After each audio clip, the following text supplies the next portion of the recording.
vai falar conosco sobre os 12.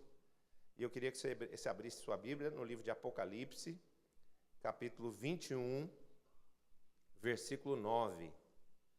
Primeira vez que Deus me deu essa revelação foi no ano de 2005. E a palavra de Deus, ela não fica velha. Muito pelo contrário. Ela precisa ser inculcada e recalcada e repetida para que ela fique gravada no nosso coração. A palavra de Deus em Deuteronômio diz: inculca esses ensinamentos nos teus filhos. Amém? Então, a visão precisa ficar impressa no nosso espírito. E esse texto aqui, ele vem justamente com o objetivo de nos fazer entender melhor, mais profundamente, o significado do modelo dos 12, para que ele possa ser também transmitido a cada pessoa que chegar à igreja. De tempos em tempos, a gente precisa falar sobre o modelo dos 12. De tempos em tempos, nós precisamos ministrar a visão para as pessoas. Por quê? Porque vão chegar muitas pessoas novas à igreja. Vão chegar milhares de pessoas. A visão é uma visão para alcançar multidões.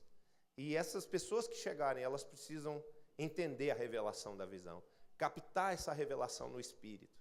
Então é muito importante não só nós dizermos que nós somos uma igreja de Cristo, uma igreja que tem como base de vida espiritual a palavra de Deus, uma igreja que acredita no poder do Espírito Santo, que vive no poder, sob o governo do Espírito Santo. Mas é importante que nós possamos ensinar e ministrar para as pessoas que nós vivemos segundo uma revelação bíblica, que é a visão das células no modelo dos 12. Amém? Cada pessoa que chegar à igreja, as milhares de pessoas que vão chegar à igreja El Shaddai, precisam ouvir sobre esse modelo, precisam receber essa revelação. Eu sempre digo que a visão não é um método de trabalho. A visão é uma revelação espiritual que vem acompanhada de uma unção. Amém? Quando a gente entende o que Deus tem para nós nesta visão, o que Deus quer de nós nesta visão, e recebemos essa visão no nosso espírito, ela vem acompanhada de uma unção que nos capacita a vencermos os nossos limites. É uma unção que nos liberta, que nos quebranta o coração em arrependimento, que nos cura espiritualmente para que nós nos tornemos verdadeiramente discípulos de Jesus e pessoas comprometidas com uma missão dada por Deus aqui na terra. Amém? Jesus, ele fez do modelo dos 12 o seu modelo. Jesus, por ser Deus, o Deus vivo na terra, ele poderia trabalhar sozinho. Ele tinha as multidões com ele. Mas Jesus sabia que ele veio para uma missão que tinha o seu tempo determinado. Jesus ficou na terra por 33 anos.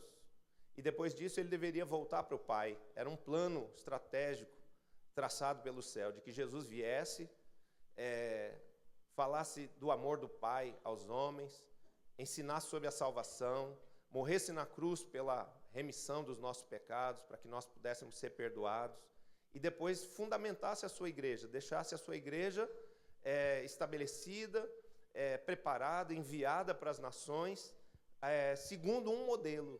E que modelo foi esse? O modelo das células e o modelo dos 12.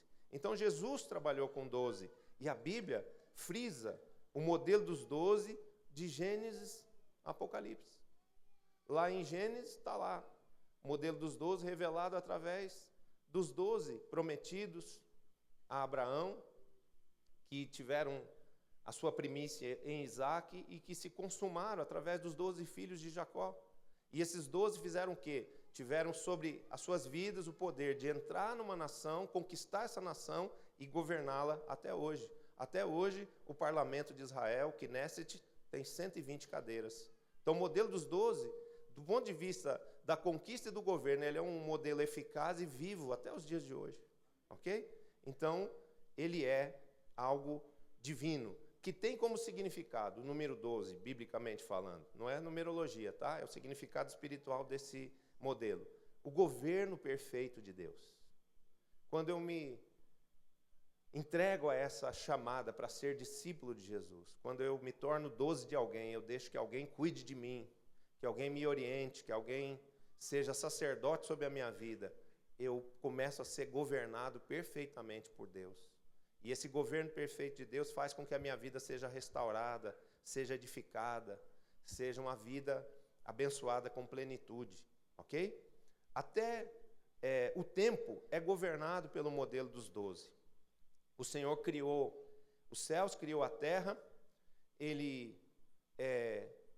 deu ao ano 12 meses, Ele fez com que o dia tivesse 12 horas, a noite mais 12, e através disso Deus permitiu que o homem contasse o incontável e governasse o ingovernável. Então o modelo dos 12 é um modelo de governo, ok? É um modelo para que as coisas estejam sob o cuidado de Deus, estejam acontecendo segundo a vontade de Deus.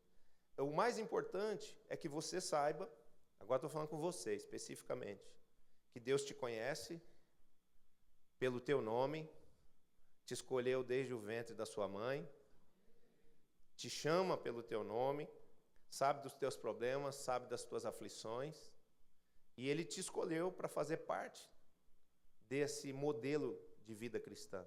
Te chamou para fazer parte desse governo, para que você possa ser, enquanto pessoa, uma pessoa soberana, que vai ter o domínio das circunstâncias ao seu redor, que vai ser governado por Deus e que vai ter esse poder de governar delegado como autoridade sobre a sua vida, para que tudo ao seu redor gire em torno de você e não você gire em torno das coisas.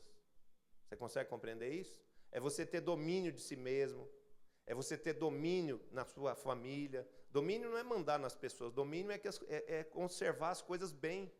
É você saber manter a paz do seu lar, você ter autoridade no seio da sua família, você ser capacitado a educar bem os seus filhos, a se relacionar bem com os seus familiares, conquistar a sua família para Jesus, administrar bem, governar segundo a vontade de Deus a vida financeira, o que muitos ainda precisam entender e aprender, né? E tudo isso é fruto de uma unção de governo que Deus derrama sobre nós quando nós somos escolhidos por Ele para esse modelo e nos submetemos a esse treinamento, a essa preparação espiritual para exercermos essa autoridade. Então Deus te conhece, Deus te escolheu, e Ele não só te escolheu para ser de Cristo, Ele te escolheu para o modelo dos 12. Jesus quer que você seja discípulo dEle. Jesus quer que você seja um 12 dEle. Amém? Mesmo que seja numa geração muito avançada.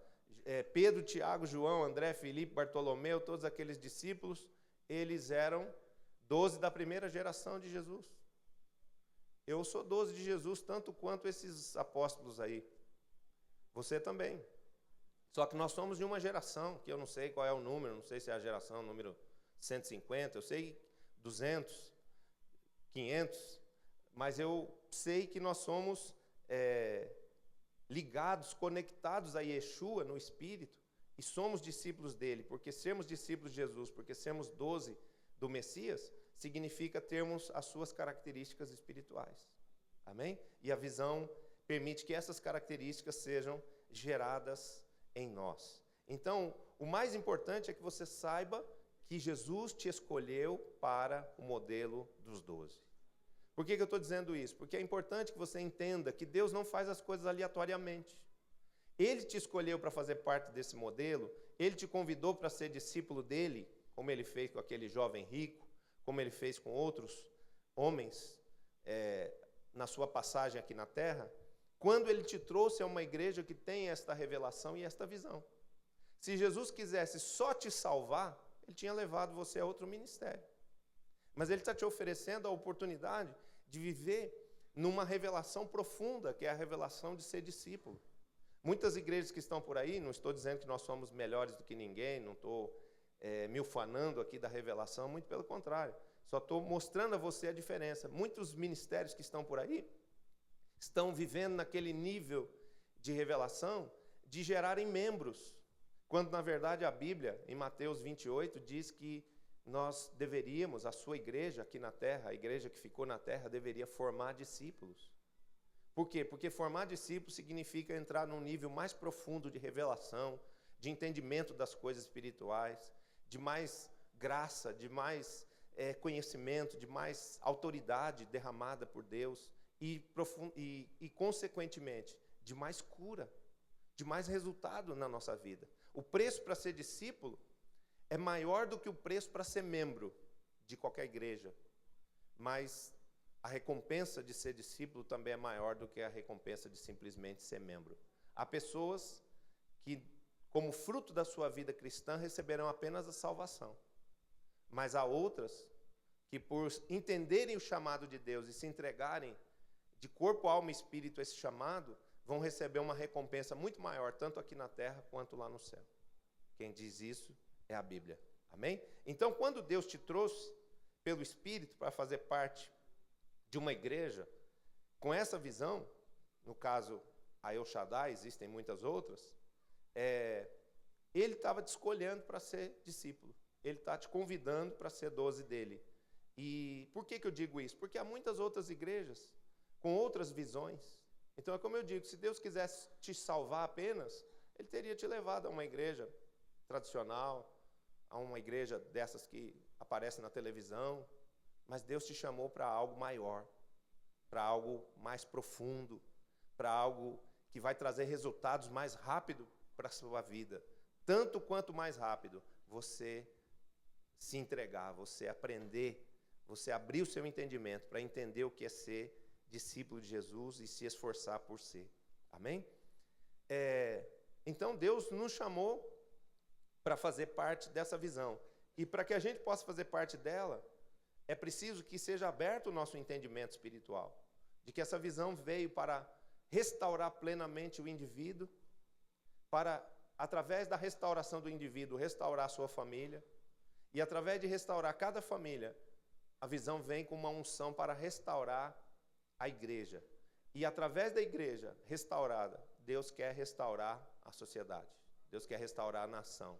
Amém? A visão foi dada às nações como o modelo usado por Jesus, como o modelo da igreja primitiva, para que as nações, nesse tempo, nesses dias, possam ser restauradas através de um encontro com Deus, através de uma transformação que vai acontecer no plano espiritual. A mudança desse estado de coisas que está estabelecido na nossa nação não virá através da troca de governos apenas, da mudança dos que estão no poder, e sim de uma transformação espiritual de cada cidadão brasileiro.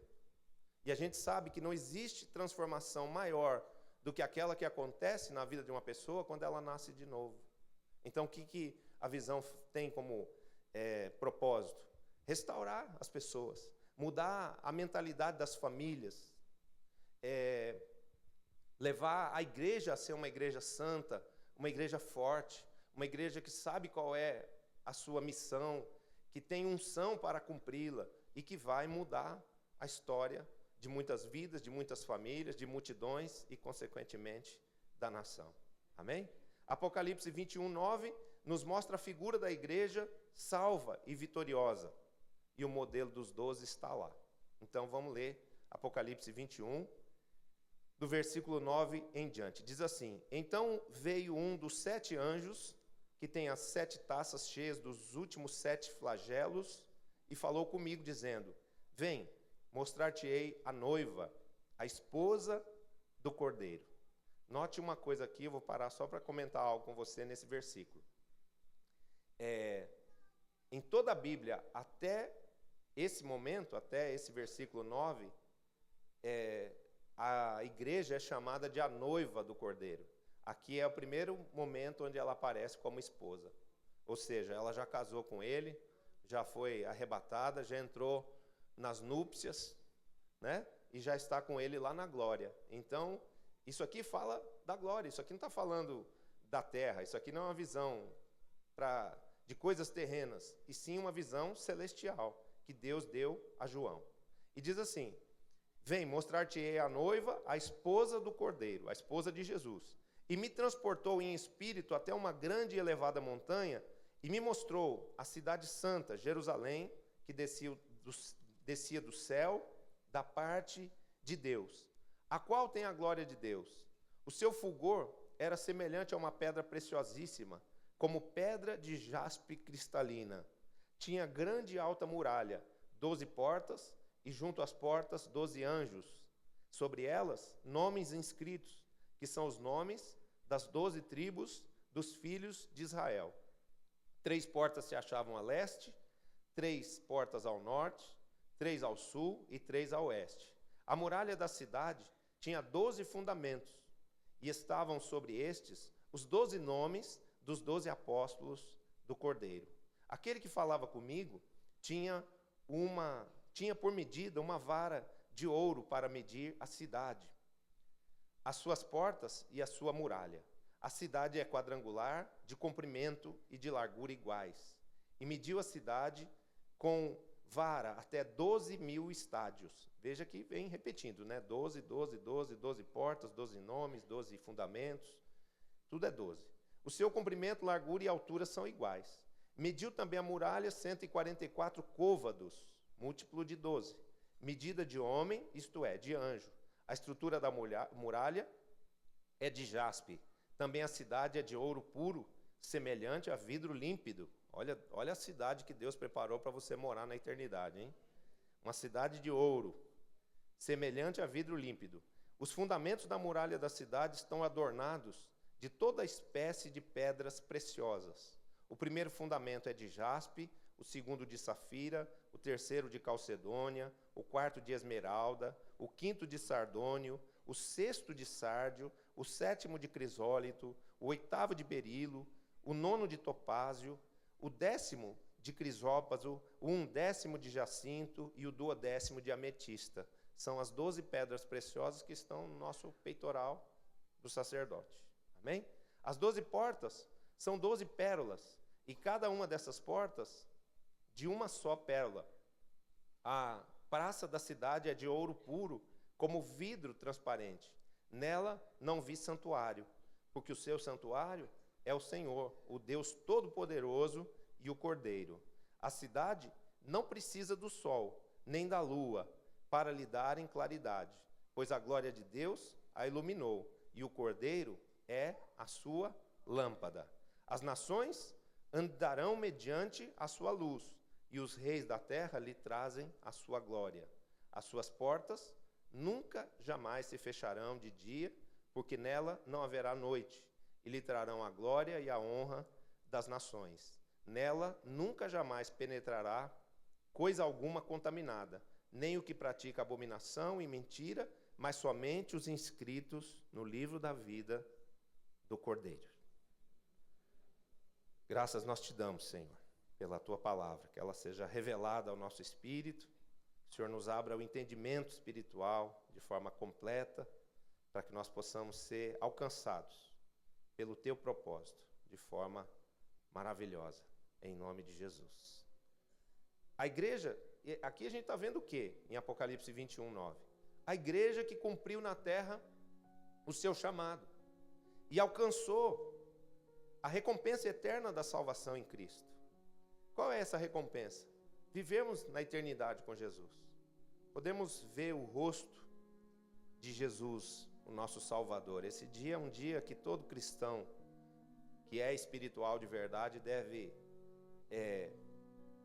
aguardar com ardor no seu coração, né? Nós podemos ver Jesus, esse Jesus que nos salvou, esse Jesus que nos perdoou, esse Jesus a quem nós temos tantos motivos, né, para agradecer, como já foi dito aqui hoje, com mãos levantadas. Esse texto, ele também enfatiza os 12. Você vê que tudo é 12, 12, 12. Quando aparece um número que não é 12, é 144, que é múltiplo de 12. E isso fala o quê? Não do modelo dos 12 enquanto pessoas. Não são os 12 da primeira geração, escolhidos pelo pastor do ministério. E sim, isso se refere a características espirituais dos discípulos que são levados a uma liderança espiritual dentro das gerações. A primeira, a segunda, a terceira e a quarta. Então, quando a gente fala de 12, a gente não está falando dos 12 da primeira geração. Aqueles que foram chamados no primeiro momento dessa revelação no nosso ministério. Nós estamos falando de todo aquele que é discípulo de Jesus, de todo aquele que é chamado para essa visão e que é levado a essa condição de ser um discípulo 12. Porque isso na verdade, é construído de forma espiritual, de forma emocional, através de um caráter que se estabelece em nós. Então, ser 12 não é receber um título. Ser 12 é ser forjado por Deus com um caráter de discípulo e com um caráter de líder. Amém? No versículo 12, diz que os 12 são portas. Os 12 de todas as gerações, os 12, os 144, os 1728 da igreja, os 20.736, todas as gerações de discípulos, cada um dos 12 são portas por onde entrarão as multidões no reino de Deus, porque os 12 ganham vidas, porque os 12, através das suas células, permitem que pessoas cheguem ao ministério, e eles devem ser o quê? Portas abertas. Portas abertas. O nosso testemunho, a nossa postura espiritual deve facilitar que as pessoas entrem, que as pessoas cheguem. Os 12 não podem fechar a porta para ninguém que quer entrar, através de um mau testemunho. Essa semana, ministrando aqui no Café de Pastores, eu disse que Jesus fez uma exortação aos religiosos da sua época, dizendo: ai de vós, fariseus hipócritas, porque vocês ficam na porta do reino de Deus e nem entram e nem deixam as pessoas entrarem. Por quê? Porque eles davam um mau testemunho. Eles pregavam uma coisa e eles cobravam das pessoas que as pessoas agissem daquela maneira, mas eles mesmos não viviam daquela maneira. E nós, os 12, se queremos ser portas abertas para a entrada de muitas vidas, para a salvação de multidões que vão entrar no reino de Deus, nós precisamos viver aquilo que nós pregamos, aquilo que nós ouvimos na palavra, aquilo que nós temos aprendido de Deus. Nós precisamos fazer disso um estilo de vida, uma prática de vida. Portas também fala de um processo seletivo, né? Que define que tipo de pessoas entrarão na igreja. Então, a postura dos 12 vai gerar o tipo de pessoas que eles vão atrair. Se eles forem soberbos, eles vão atrair pessoas soberbas. Se eles forem avarentos, eles vão atrair pessoas avarentas. Mas como nenhum dos 12 da igreja El Shaddai, nem da primeira, nem da segunda, nem da terceira, nem da quarta geração, vão ser assim, incrédulos, avarentos, desobedientes, eles vão ser o quê? Humildes, servis, obedientes, amorosos. Porque o 12 é como uma forma que forma outro. 12 é como se fosse o DNA. Então, o DNA de um 12 que é santo, que é espiritual, que é temente, que é obediente, vai gerar outras pessoas iguais a ele, vai atrair pessoas com essa mesma natureza espiritual para dentro do reino de Deus. Amém? Então, o que nós devemos fazer? Nós, como líderes, devemos nos esforçar por exercitarmos a nossa humildade, a nossa subserviência, a nossa perseverança, a nossa generosidade, a nossa capacidade de amar, porque fazendo assim nós vamos gerar outras pessoas iguais a nós que vão entrar no reino de Deus e que serão nossos discípulos. Eles serão, como se diz, um legado, eles serão uma herança espiritual que sim, nós vamos levar para o céu como galardão. Amém? Os 12 são portas e devem ser portas abertas para a vontade de Deus. Ou seja, nós não devemos ser pessoas fechadas em nós mesmos, focados só nos nossos desejos, no nosso projeto de vida. Não. Uma das coisas que nos avaliza, que nos confirma como verdadeiros discípulos de Jesus, é uma entrega da nossa vida aos propósitos de Deus. E eu quero dizer para você, os projetos de Deus para a sua vida são melhores, são mais felizes, são mais nobres do que os seus. Você pode ter bons sonhos, bons projetos de vida, mas o projeto que Deus tem para você é melhor do que o seu. E você, se você tiver coragem de renunciar aos seus projetos de vida para se entregar aos projetos de Deus, você vai ver que não só Deus vai realizar os seus sonhos pessoais, como Ele vai te envolver em sonhos e em coisas muito maiores do que as que você pode imaginar. É verdade isso. Eu, quando cheguei na igreja, a única coisa que eu pedia para Deus era que Deus restaurasse a minha família. Mas Ele já fez muito mais do que isso. E continua fazendo, a ponto de que eu não consigo hoje nem imaginar o que Deus ainda vai fazer comigo e vai fazer através da minha vida. Amém? Eu jamais imaginei, quando eu cheguei à igreja, ferido, machucado, destruído por ter perdido um casamento, uma família, que um dia eu ia estar diante de uma multidão me ouvindo em pé. Isso é um feito de Deus, queridos. Então é nesse aspecto que eu quero dizer para você que Deus vai fazer o que tem feito comigo com você. Em diferentes situações, em diferentes áreas. Não é que todo mundo aqui vai virar pastor, todo mundo vai virar apóstolo, mas naquilo que é o teu chamado, naquilo que é a tua área de jurisdição, onde Deus quiser te usar, seja na vida empresarial, seja na vida profissional, seja no campo material, seja no campo político, Deus vai te usar poderosamente. Deus vai te fazer ser influência para milhares de pessoas. E eu digo para você, estou falando aqui diante de Deus, quando eu cheguei na presença de Deus, eu não tinha nem noção de que isso poderia acontecer. Mas à medida em que Deus foi me dando a revelação da visão, à medida em que Deus foi me mostrando o que Ele esperava de mim, eu fui renunciando ao meu projeto, eu fui entregando a minha vida nas mãos de Deus para que Ele fizesse, não se cumprir a minha vontade, mas sim a vontade dEle. E essa é uma chave de sucesso. Amém? Diga para o Senhor, Senhor, que na minha vida não seja feita a minha vontade, mas sim a Tua. E caminhe na direção disso. Não fique isso sendo apenas uma oração, uma poesia na sua boca. Que isso seja uma prática de vida, um estilo de vida para você. Você vai ver que grandes coisas vão acontecer na sua vida, em nome de Jesus. Então, os 12 devem ser portas abertas. Primeiro para a vontade de Deus. Também para relacionamentos. Os 12 devem gostar de gente. Os 12 de Jesus, no primeiro momento, eles não gostavam muito de gente. Porque multidão dá trabalho. Então, quando Jesus está lá com uma multidão de 5.000 pessoas falando para essa multidão, há 3 dias consecutivos, aquela multidão estava num encontro com Deus. 3 dias, e Jesus fala, esse povo está sem comer. E Jesus compadecido do povo que estava sem comer, e os 12 dizendo, Senhor, despede essa multidão. Veja como os 12 gostavam de multidão. Despede essa multidão, manda esse povo chato embora. Esse povo dá trabalho, estão pedindo comida. Mas lógico, fazia 3 dias que estavam sem comer. Pode ler o texto, Jesus fala, eles estão há 3 dias conosco, e eles não têm o que comer. Não é que eles ficaram 3 dias sem comer. A comida que eles levaram para talvez um dia, no segundo dia já acabou, e no terceiro já estava a barriga roncando. Então, os 12 não gostavam de gente no primeiro momento, mas a partir do momento em que eles receberam o poder do Espírito Santo, que eles foram transformados pelo poder do Espírito Santo que veio sobre eles, porque eles obedeceram às ordens de Jesus, eles se tornaram apaixonados por Jesus e pelas multidões, a ponto de darem a vida por Jesus e pelas nações às quais eles estavam evangelizando. Amém? Então, a gente pode começar a viver essa experiência de exercitar o amor, fazendo o quê? Abrindo o nosso coração para a necessidade dos nossos semelhantes, olhando que as pessoas aí no mundo, elas têm uma grande carência espiritual, que elas precisam tão somente que alguém dê testemunho para elas daquilo que Jesus já fez nas nossas vidas.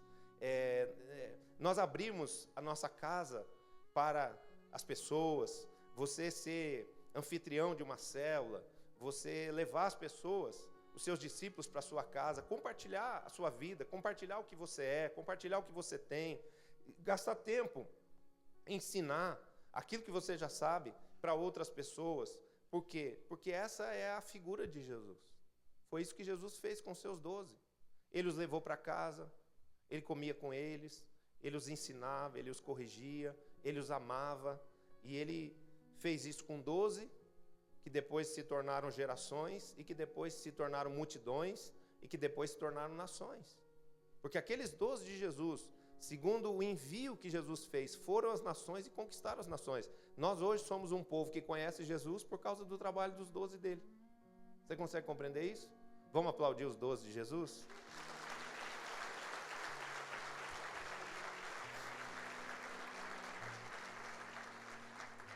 Então, diga assim, Senhor Jesus, me ensina a amar, me capacite a gostar de gente, me capacita a me relacionar com gente, com o mesmo amor com o qual o Senhor se relaciona, em nome de Jesus.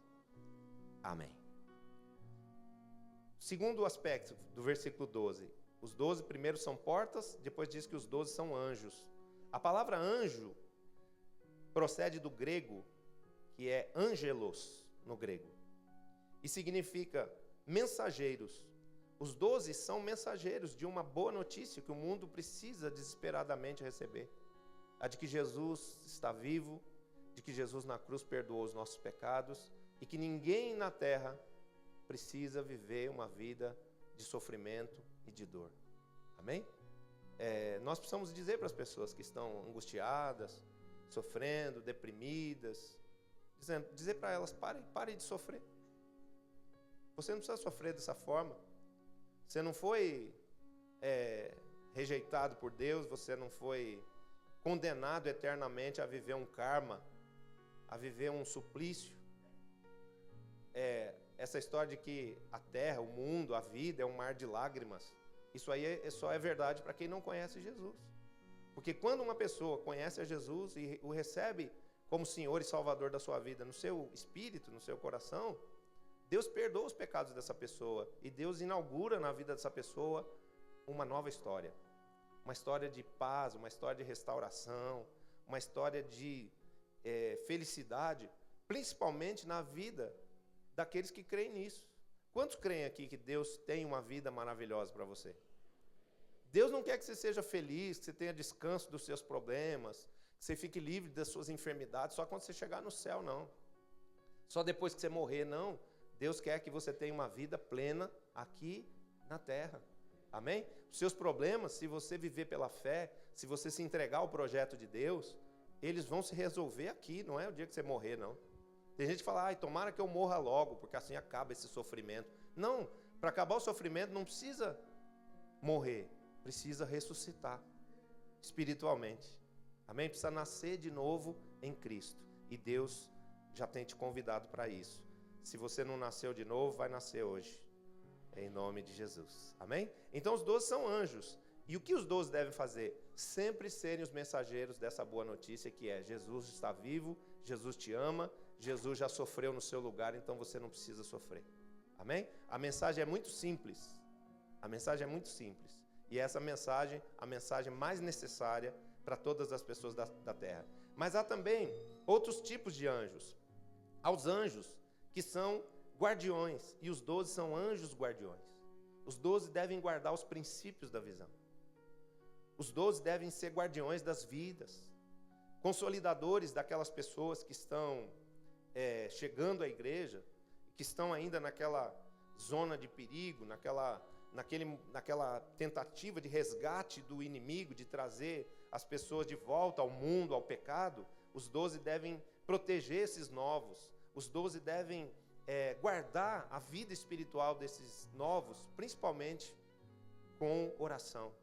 Amém? Com oração, com amor, com contato. O processo de consolidação de uma pessoa diz que nós devemos orar constantemente por ela e que nós devemos fazer contato com essa pessoa depois que ela aceita Jesus em no máximo 48 horas. O ideal é em 24. A pessoa vem na igreja com você hoje. Na segunda-feira você tem que já dar um telefonema para ela e dizer: como você está? Liguei para dizer que eu já orei por você hoje, que eu te amo, queria saber o que você achou do culto, o que você achou da célula.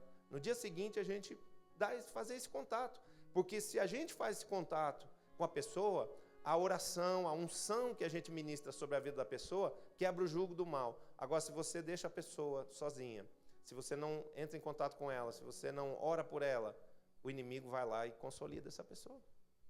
Porque o inimigo quer levar todas as vidas que chegam de volta para o mundo, de volta para o pecado e para aquela rota de destruição na qual elas estavam. Então diga, os 12 são anjos, guardiões da visão, das vidas e do líder. Guarde as costas do seu líder. Se você vir defeitos no seu líder, não saia por aí espalhando esse defeito, falando mal do seu líder. Ore pelo seu líder, interceda por ele, proteja a imagem do seu líder. Porque aqueles que protegem a imagem do seu líder serão abençoados. Mas aqueles que falam mal do líder, aqueles que criticam o líder, aqueles que são desleais para com o líder na frente de outras pessoas, eles entram num processo de maldição. Os filhos de Noé, que o cobriram a sua nudez, que o protegeram no seu momento de desvairio, quando Noé tomou umas cajibrina mais forte lá, eles foram amaldiçoados. E os que cobriram a nudez do seu pai foram abençoados. E essa maldição determinou a pobreza, a ruína, a miséria de povos. E essa bênção que o próprio Noé determinou para o filho que lhe protegeu, determinou a felicidade, a prosperidade, a saúde de outra parte da terra, de outros povos. Amém?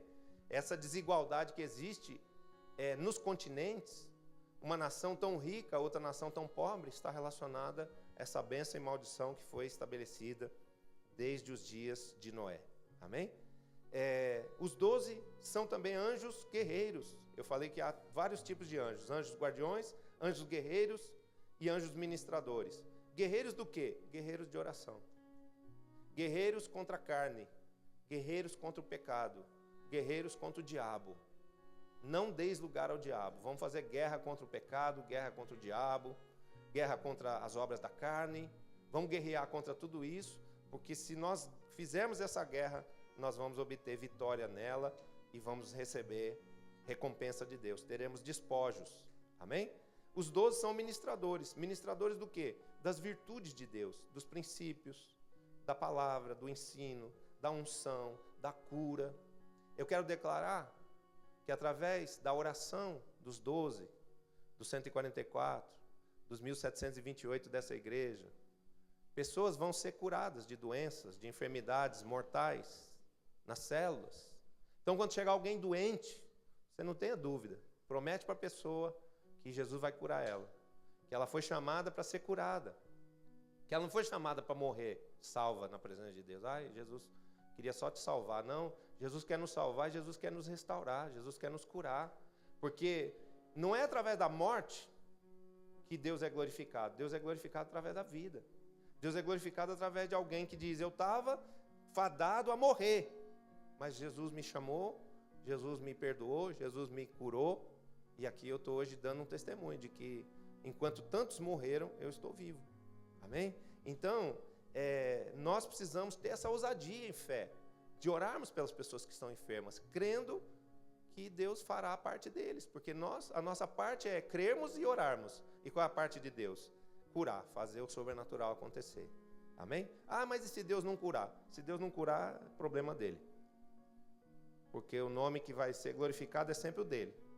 Então, você faz a sua parte, você faz com fé aquilo que você acredita que Deus fará. E Deus vai, muitas vezes, se manifestar curando as pessoas. Eu já orei por pessoas que foram curadas de uma leucemia fatal, terminal, no hospital, e já orei por pessoas que no dia seguinte eu liguei para saber como é que a pessoa estava, ela já tinha morrido, mas morreu salva. Então, quem decide o destino das pessoas, se elas vão ser só salvas ou salvas e curadas, é Jesus. Agora, o que nós temos que fazer? Não é ficar com medo se vai salvar, se vai curar, se eu ficar envergonhado, não. Nós temos que dizer para as pessoas: Jesus vai te curar, Jesus pode te curar, principalmente se você crer. E orar pelas pessoas, repreender o mal, mandar a doença embora e chamar a existência, saúde na vida daquela pessoa. Já temos ouvido tantos testemunhos. Então lembre que você é um anjo ministrador de cura. Quem toma posse aí? Dá um aplauso a Jesus.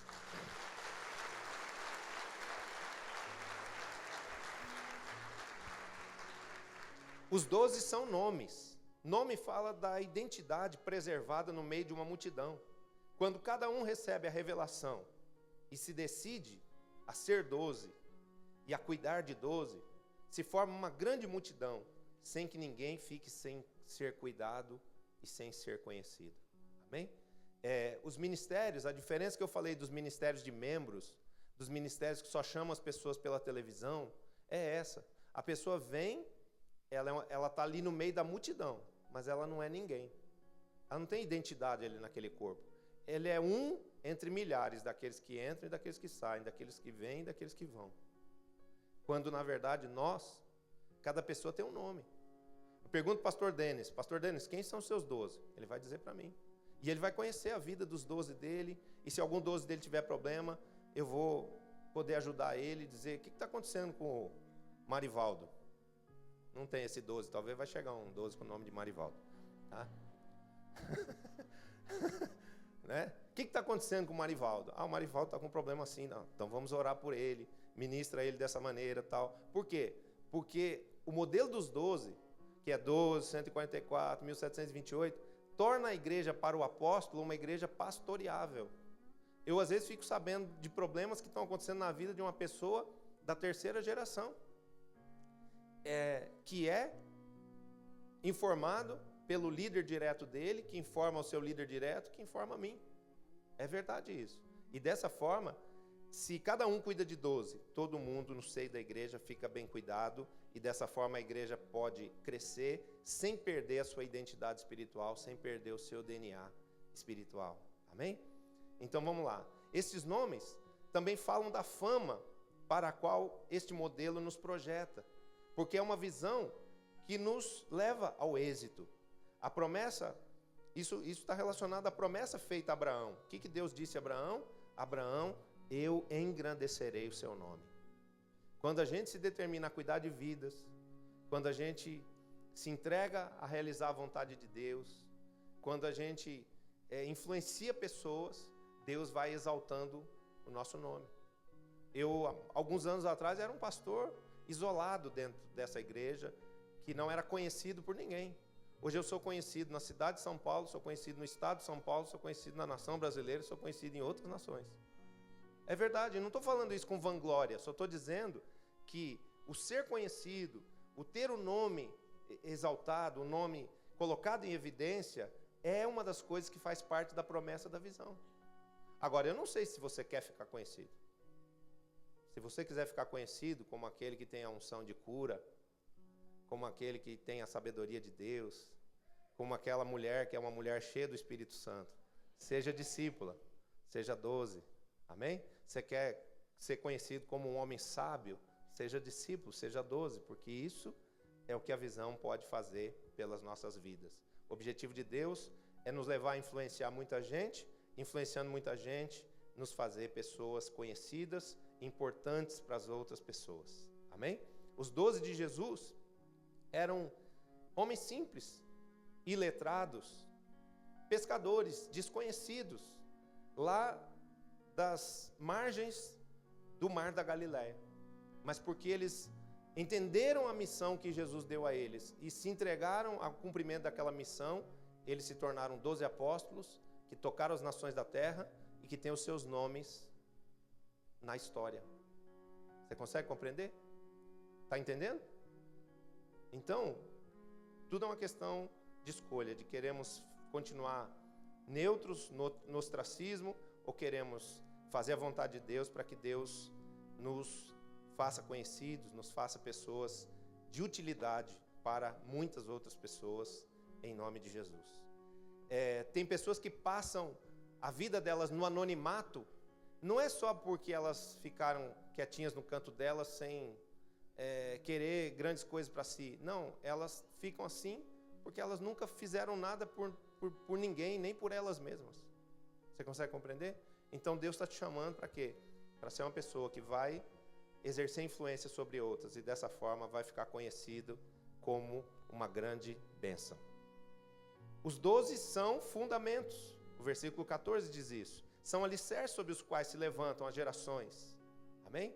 Gerações de discípulos é diferente de montões de membros. Os 12 trazem do mundo espiritual consistência para a visão.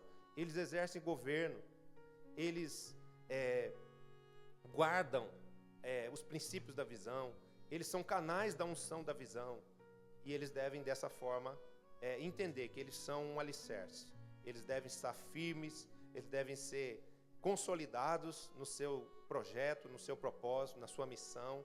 E dessa forma eles vão dar sustentação a um grande edifício, que é uma igreja forte, uma igreja poderosa. Um grande edifício, que eu quero dizer, não é o grande edifício de aço e de concreto que Deus está fazendo para nós ali na Avenida do Estado. É um grande edifício espiritual. Porque aquilo lá é só o templo, a igreja, na verdade, é o povo. Amém? A igreja são as pessoas. É a união entre as pessoas, é o amor entre as pessoas, é o laço espiritual entre nós e Deus e entre nós como uma família espiritual. Isso é a igreja. mas a parte física é meramente um templo, um lugar adequado, construído, possibilitado por Deus para que nós estejamos ali dando culto a Ele. Amém? Então, os 12 sustentam os pilares, os princípios de Deus. É incrível as coisas como acontecem, parecem coincidências, mas é só para quem tem percepção dos sinais proféticos, né? Das coisas proféticas, das coisas que virão no futuro. Quando nós chegamos nesse prédio, nós não tínhamos a visão ainda, mas depois que a visão entrou, eu percebi que o número da rua aí fora é 363, que somando os 3 algarismos dá 12. O outro é 345, dá 12 também. Esse prédio aqui tem 12 colunas. Será que é difícil de perceber essas coisas? Né? Então, não sei se você sabe, mas foram construídos 12 novos estádios para a Copa do Mundo. A FIFA só queria 7, mas o Brasil construiu 12. Por que será? Porque a visão dos 12 vai crescer e vai se multiplicar tanto que os cultos das igrejas vão ser nos estádios. Quem crê nisso? Dá um aplauso a Jesus.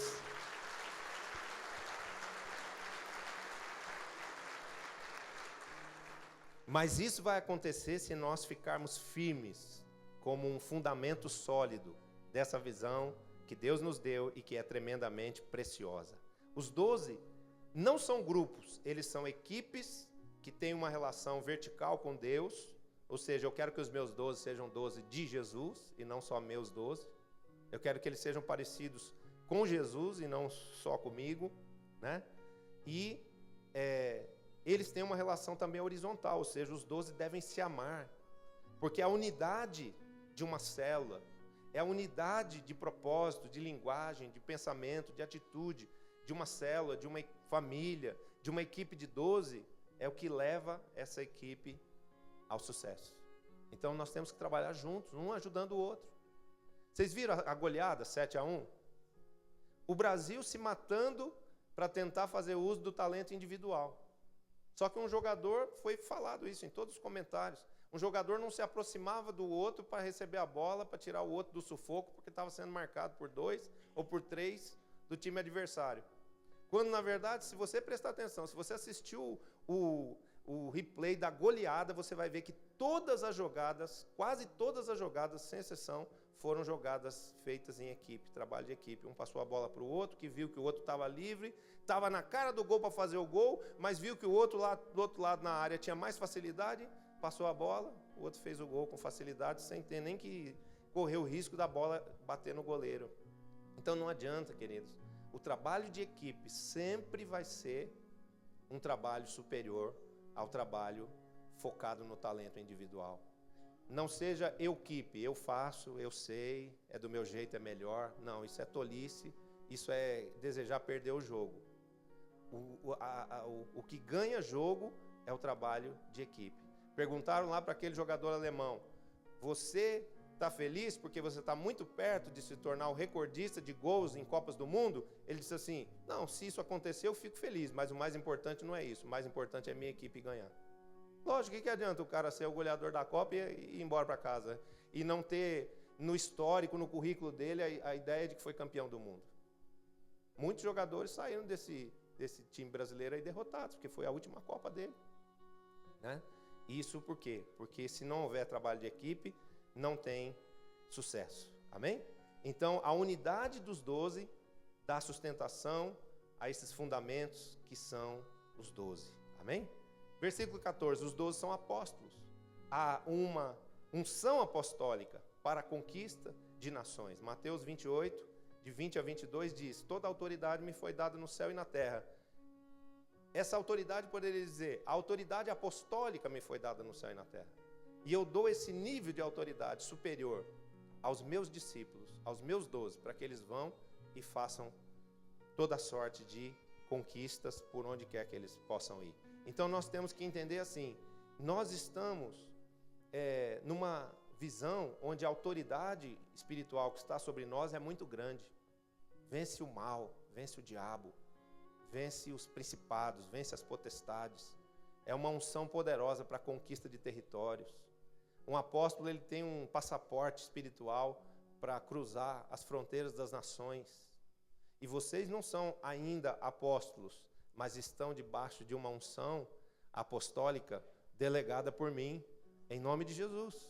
E eu declaro que aonde você for, o poder de Deus, a unção do Espírito Santo se antecipará a você para te abrir portas, para te dar êxito na sua pregação, na sua ministração, na sua oração e na conquista de qualquer projeto de Deus para a sua vida. Quem recebe?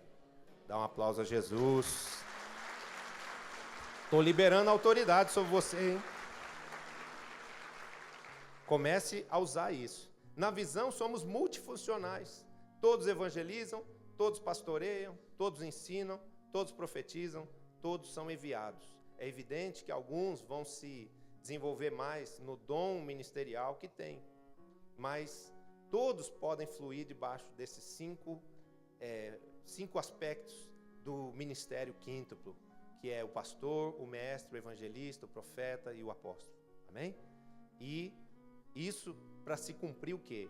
Uma palavra que está escrito na Bíblia que diz: a unção repousa sobre o corpo.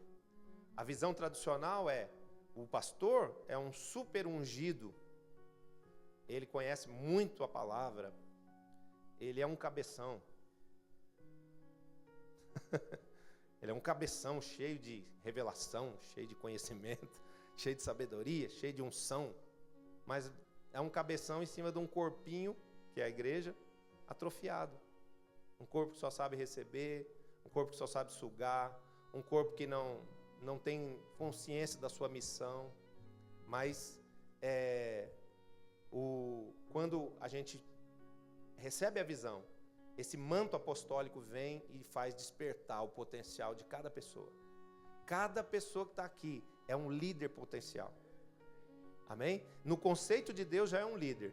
Se determinar-se a liderar, se exercitar-se nesse aprender, nesse receber e também nesse dar, vai se tornar alguém de muita influência em nome de Jesus. Então que vocês sejam, Igreja El Shaddai, esse corpo que se move, que avança, que conquista, que cresce e que se multiplica para governar no poder do Espírito Santo, em nome do Senhor Jesus. E a última coisa, no versículo 21, os 12 são pérolas. Amém? A pérola é fruto da dor de uma ostra. Eu não sei quantos sabem, mas como que nasce uma pérola? A ostra abre a boquinha dela assim, né? E a ostra essa parte dura dela é uma casca feita de madrepérola, mas dentro dela ela tem um corpo geleca mami, um corpo assim molenga, né? Ela é um molusco. A ostra é um molusco. Ela está ali, não tem esqueleto, é aquela gelequinha. E aquilo é lógico, é um tecido muito sensível. Quando há qualquer movimento ali, um peixe passa ali, dá uma rabanada ali, levanta a areia do fundo e um grão de areia vai para dentro da ostra, ela se fecha. E é como um grão de areia no olho. Imagina um grão de areia entrar no seu olho, vai ferir, vai machucar. O que a ostra faz? Imediatamente, para ela não ficar ferida ali, não ficar machucada, ela começa a gerar esse produto, que é a madrepérola, englobando esse grão de areia. E vai acrescentando ali várias camadas desse produto chamado madrepérola e vai, em torno daquele grãozinho de areia, formando uma pérola. É uma sedimentação daquele material que vai se formando com o formato de uma bolinha, que é uma pérola. E isso aqui é uma figura da visão, porque está dizendo, os 12 são pérolas. Está escrito isso aqui no versículo 21. Cada porta é uma pérola. Cada um dos 12 é uma porta de entrada. E isso representa o quê? Que a pérola tem uma beleza escondida. A beleza das pérolas está escondida lá no fundo do mar, dentro das ostras. Mas aquilo tem um grande valor. Existem pérolas que valem milhões de dólares. Existem pérolas, segundo os estudos do apóstolo René, de 12 cores diferentes, né? E hoje, a visão é assim. Muitas pessoas chegam na igreja e a sua beleza está totalmente escondida. Por quê? Porque você olha aquela pessoa, é uma pessoa triste, é uma pessoa ferida, é uma pessoa sem cultura, é uma pessoa que chega talvez endividada, ela chega sem propósito na vida, ela chega sem esperança. Mas se houver alguém que decide mergulhar fundo nas águas do Espírito, para resgatar aquela riqueza, para trabalhar e tirar do fundo das profundezas do mar do pecado, do mar da destruição, essa vida, essa beleza, essa riqueza que estava escondida, ela vai vir à luz. Ela vai glorificar a Deus, ela vai ser um tesouro na sua vida. Amém? Então nós temos que entender isso, que tem muita gente que chega na igreja assim. São pessoas que você olha e fala assim, não dá valor nenhum. Mas aquela pessoa, se for amada, se for instruída, se for forjada no seu caráter, se ela for consolidada nos princípios da palavra, naquilo que é o projeto de Deus para a vida dela, ela vai se tornar, nas mãos de Deus e nas mãos de quem a resgatou, de quem pagou preço por aquela vida, um grande valor. Há mergulhadores que, tentando ir ao fundo do mar, buscar pérolas, não é nem esses mergulhadores de hoje em dia, que têm equipamentos super sofisticados. O resgate de pérolas do fundo do mar é uma coisa muito antiga, quando nada disso existia, não existia cilindros de oxigênio, nada. Esses mergulhadores, eles mergulhavam lá em altas profundidades para tentar pegar as pérolas. E eles morriam. E eu quero dizer que teve um mergulhador chamado Jesus Cristo, Filho do Deus vivo, que mergulhou profundo aqui nesse mar de pecado chamado terra. Morreu lá naquela cruz para salvar você, porque você é uma pérola. Amém? Você pode dar um aplauso a esse mergulhador? Você é uma pérola. O mundo pode não ter reconhecido isso. As pessoas podem ter dito o contrário, de que você não era nada, não era ninguém, não valia coisa alguma. Mas Deus, que conhece o seu interior, sabe que dentro de você existe muito valor. E Deus quer trabalhar a sua vida, para que essa beleza interior que existe em você, gerada pelos dons, pelas coisas boas que Deus colocou em você, porque você é fruto da vontade de Deus, você é criação de Deus, ela possa vir à luz. Ela possa ser uma beleza interior transformada numa beleza exterior. Só que é preciso pagar preço por isso. E se nós estivermos decididos a pagar preço, vai se cumprir aquela palavra que está escrito assim: o reino de Deus é como se um homem achasse uma pérola de grande valor. E o que ele faz? Ele vai e vende tudo que tem para poder adquirir aquela pérola. Então quero dizer, se existir em nós, discípulos, líderes, a decisão de renunciarmos a vontades, a sonhos, a projetos pessoais, a projetos particulares, a valores materiais, pela salvação de outros, pela formação dos nossos discípulos, dos nossos 12, nós vamos viver a parte mais feliz e mais rica do Evangelho. E renunciar a qualquer coisa por amor a Jesus ou por amor a vidas não significa empobrecer. Não, na verdade, esse é o caminho do enriquecimento. O caminho da prosperidade não é você receber e guardar, é você doar. É você ser amoroso, generoso, compassível da necessidade dos outros. Aí é que está a riqueza da vida espiritual na vida de alguém que é chamado por Deus. Então quero, nessa hora, convidar essas pérolas que talvez estejam aí escondidas. Se alguém chegou aqui hoje pela primeira vez, ferido, machucado, com muita dor, acreditando que não é nada, que não é ninguém, talvez sem força para lutar, para viver, talvez achando que foi esquecido por Deus, eu quero te dizer que Deus te ama, te conhece, e Ele jamais se esquece de você. E Ele te trouxe a esse lugar para que você possa ter a sua vida restaurada, ter a sua vida tratada e transformada por Ele numa pérola de grande valor. Quem quer receber isso? Se você veio pela primeira vez, basta você fechar os seus olhos aí onde você estiver e fazer junto comigo essa oração. Essa oração é uma oração onde você, se quiser, né? Tem que ser uma decisão sua. Eu só vou te ajudar a fazê-la. Se você quiser, você deve pedir a Deus nessa hora que Ele entre na sua vida, que Ele governe a sua vida. Porque Deus te ama, Ele quer fazer isso. Mas Ele precisa que você o autorize, Ele precisa que você convide Jesus para entrar no seu coração e para governar a sua vida, que até agora foi governada por você mesmo. Mas se hoje você entregar o seu caminho ao Senhor, pode confiar nele, porque Ele vai fazer coisas maravilhosas, restauradoras, vai te dar paz, vai te dar perdão, vai te fazer conhecer o grande amor que Deus tem pela sua vida.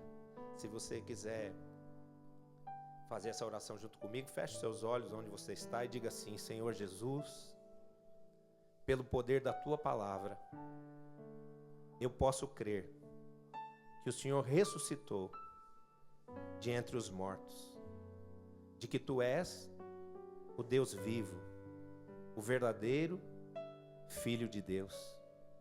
Hoje, Senhor Jesus, eu te peço, me recebe como Teu filho, como Teu discípulo. Me dá, Senhor, a experiência de ser uma nova criatura, nascida do Espírito, em Cristo Jesus. Espírito Santo, eu abro para Ti o meu coração, para que Tu faças dele a Tua morada. E hoje eu declaro que Jesus Cristo, aquele que ressuscitou de entre os mortos, é o único Senhor, o Salvador da minha vida, em nome de Jesus. Senhor Jesus, eu te agradeço por receber o dom da vida eterna e te peço, escreve hoje o meu nome no livro da vida para todo sempre, em nome de Jesus. Amém.